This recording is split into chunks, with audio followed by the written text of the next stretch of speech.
हम बनाने जा रहे फ्रेश क्रीम घर पर बिल्कुल बाजार जैसी। इसके लिए हमें सिर्फ चाहिए मलाई, जो हमारे दूध के ऊपर आती है। दूध ठंडा कर लें आप, उसके बाद जो ऊपर मलाई जमती है उसको निकाल लें। ये 3 दिन की मलाई है, हमने इसको निकाल लिया है।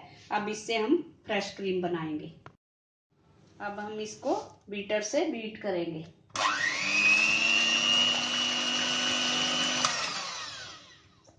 इसको 2 मिनट तक हमने बीट करना है। ये हमारी फ्रेश क्रीम बन चुकी है। ये इस तरह से इतनी गाढ़ी होनी चाहिए। जैसे ये गाढ़ी होने लगे आप बीटर चलाना बंद कर दें, नहीं तो इसमें मक्खन आ जाएगा। इतनी गाढ़ी होनी चाहिए।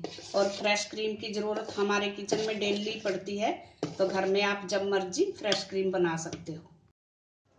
हमारी फ्रेश क्रीम तैयार है। इसको आप किसी भी चीज में यूज कर सकते हो। Thanks for watching. अगर आपने मेरे चैनल को सब्सक्राइब ना किया हो तो प्लीज कर दीजिए। Thank you.